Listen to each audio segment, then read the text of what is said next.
In the 30 minutes, we've a very interesting conversation in the 30 minutes we've allotted for this with Alex Karp. Alex Karp is the CEO of Pallantier, and Pallantier is a very interesting, unusual company. We'll go through it, but let's go through your own background, how you came to be the CEO of this very successful company. Where did you grow up? I was born in New York. I grew up in the suburbs of Philadelphia, which meant I went to the local magnet school at Central. You went to college where? And I went to Haverford, which is not very far away, and then I went to Stanford Law, and then I went to the University of Frankfurt for a PhD. And after your law school, most people practice law or do something like that. How come you wanted to get a PhD in philosophy? Well, I was very happy in undergrad, at least on the study side, and I thought I would change the world, and a kind of way to do that might be to be an advocate. And then I got to Stanford, and I owe Stanford a lot, but I kind of hated it. And I hated every aspect of law school, but it gave me a lot of time to read philosophy and talk to random people on the campus, including my buddy Peter. And then I realized this is not something I wanted to do. And because I kind of conceived of it as, okay, well, I've spent 3 years doing something I hate, I'll do something I thought I would love. And then I went and got a PhD. And did you ever take the bar exam? No. No. No. So 3 years and you're not a lawyer. Well, okay. You know, I never was a lawyer. By the way, I'm proud of that. Although maybe, you know. Okay. So to get a PhD in philosophy in University of Frankfurt, it helps to speak German. Do you speak German? I do. And how did you happen to learn German? Well, actually, of course, it's a short version. I learned it because I had a very tough girlfriend, but very tough. But the longer version was on my father's side. They were from a part of Germany, it's not part Bavaria, Switzerland, West Austria, Liechtenstein for about 1,000 years.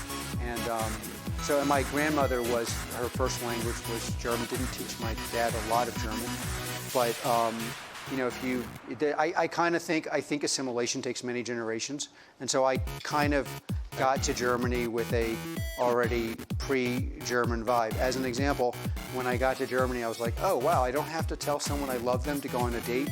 I don't have to have 50 friends. I can tell people that I don't agree with what they said.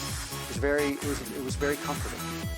So a very, very smart German, Albert Einstein, had a hairdo not unlike yours. By the way, Albert Einstein's family was apparently, my family was apparently his neighbors, but maybe that was... Maybe that's where you got the idea. So do you comb that, or it just goes that way? It just goes that way. Although another funny story is when I was in Germany, because they think American litigious stuff is so crazy, people ask, well, how do you afford to live here? And honestly, I was really poor, so I wasn't really affording it.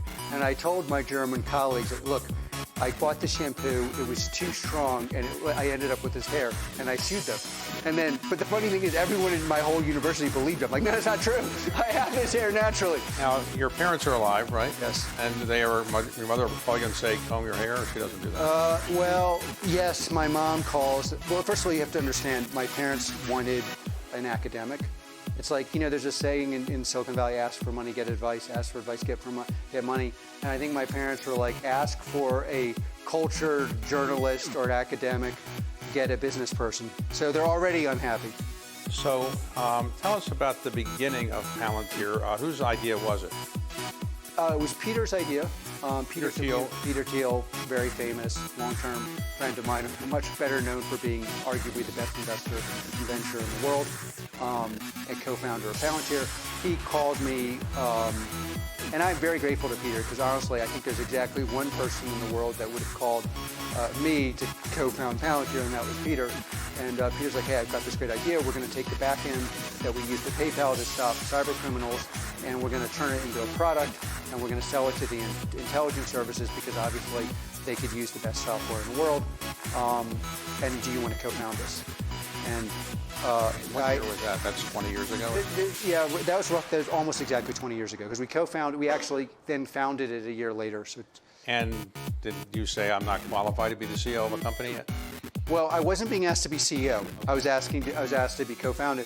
No, I tell people this all the time. When someone gives you a really interesting offer that sounds incredibly good, you just say yes. So I didn't say now I've hired thousands of people, and sometimes I feel like they're getting a chance to change the world, and they're like, well, what am I going to get paid? What are the benefits? And I think when Peter asked me to co-found the company, I just said yes. So yes. Period. The companies. It wasn't like, what am I getting paid? What's my equity plan? What's it like? I was like, yes, I'm starting. So. Period. The company was designed and I'm to be going to think about it. I'm going to ask my ex-girlfriend. Was it designed to be a software company? No, we were going to be the central idea really was there's a methodology. So that basically, PayPal is the margins within. It's very hard to stop adaptive adversaries. Algorithms were slower than the actual adversary. They used visualization to find the adversary. Now, that concept was the concept.